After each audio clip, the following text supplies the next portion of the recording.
بات بھی حیرانگی اس پر ہوتی ہے اس امت میں شرک کیسے پھیل گیا بھائی. یہ تو قرآن کے ترجمہ پڑھ لو تو سمجھ میں آ جائے گا.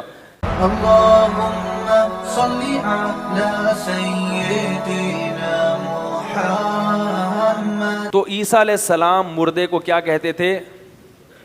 قم باذن اللہ, اللہ کے حکم سے کھڑا ہو جا. تو کہتے ہیں دیکھو اللہ کی عطا سے حضرت عیسیٰ بھی مردوں کو زندہ کر رہے ہیں, ہمارے نبی بھی اللہ کی عطا سے چاند کے 2 ٹکڑے کر رہے ہیں. تو جو نبی اللہ کی عطا سے چاند کے 2 ٹکڑے کر سکتا ہے, جو نبی اللہ کی عطا سے مردوں کو زندہ کر سکتا ہے, اس نبی کو اگر ہم یہاں سے بیٹھ کے پکاریں کہ ہماری حاجت سن لیں تو وہ اللہ کی عطا سے سن بھی سکتا ہے, اور وہ نبی اللہ کی عطا سے ہماری وہ حاجت پوری کر بھی سکتے ہیں.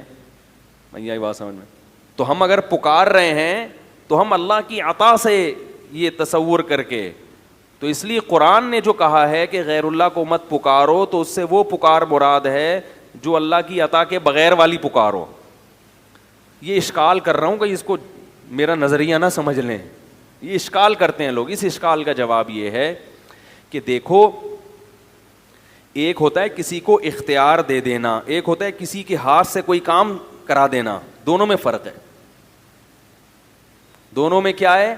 آپ لوگ حاضر ہیں نا اچھی طریقے سے. ایک ہوتا ہے کسی کے ہاتھ پہ کوئی کام صادر کر دینا, اور ایک ہوتا ہے کسی کو اس کا اختیار دے دینا. آسان مثال دیتا ہوں کہ اختیار دینا کیا ہوتا ہے اور کام لینا کیا ہوتا ہے.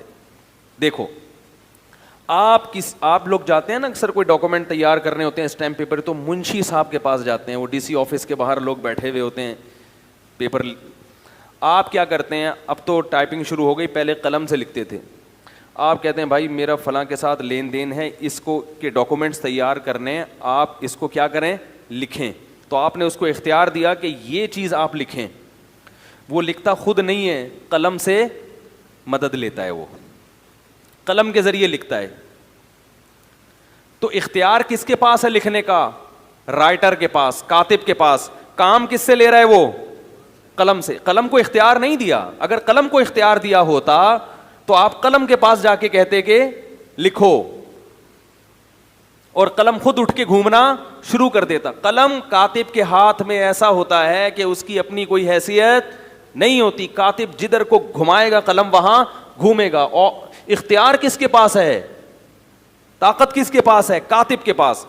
تو یاد رکھو پیغمبروں کے جتنے معجزے ہیں اس میں کسی بھی کام کا پیغمبر کو اختیار نہیں دیا جاتا. پیغمبر کی انگلی سے, پیغمبر کے ہاتھ سے کام لیا جاتا ہے. کام کرنے والا کون ہوتا ہے؟ اللہ. اور 100% اختیار کس کے پاس ہوتا ہے؟ اللہ کے پاس ہوتا ہے. جب مشرکین ہمارے نبی کے پاس آئے کہ چاند کے 2 ٹکڑے کریں, تو اللہ نے ہمارے نبی کو وحی کی کہ آپ اشارہ کریں, ٹکڑے میں کر دوں گا. یہی وجہ ہے کہ جب بھی مشرکین آ کے مطالبہ کرتے تھے معجزے کا, تو نبی ہر دفعہ ان کا مطالبہ پورا نہیں کرتے تھے, بلکہ کہتے تھے کہ میں یہ کام نہیں کر سکتا. جب اللہ نے کر دیا تو کر دیا, جب نہیں کیا تو آپ نے کیا فرمایا؟ نہیں. آپ سورہ بنی اسرائیل اٹھا کے دیکھیں, لن نؤمن لکا, ہم تجھ پر ایمان اس وقت تک نہیں لائیں گے. مشرکین کہتے اے نبی اس وقت تک ایمان نہیں لائیں گے حتی تفجر لنا من الارض ینبوعا, آپ اشارہ کریں اور زمین سے چشمہ جاری ہو جائے. او تکون لک جنۃ من نخیل وعنب, اشارہ کریں ایک باغ کھجور کا اور ایک انگور کا پیدا کریں. یہ مطالبہ کون کر رہا ہے؟ بولو بھائی, مشرکین. اور کس سے؟ نبی سے. اور اس کا تذکرہ کہاں ہے؟ قرآن میں. یہ سارے مطالبے ہو رہے ہیں نا کہ یہ کریں آپ.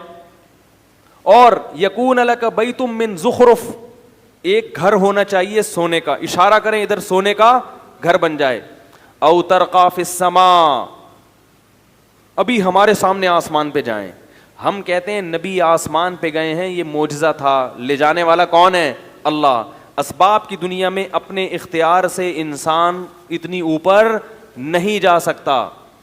ممکن مر جائے گا نا انسان, ہے آکسیجن بھی نہیں ہے, اور اتنی یہ اللہ کی قدرت تھی کہ اپنے حبیب کو 7ویں آسمان پہ لے گیا.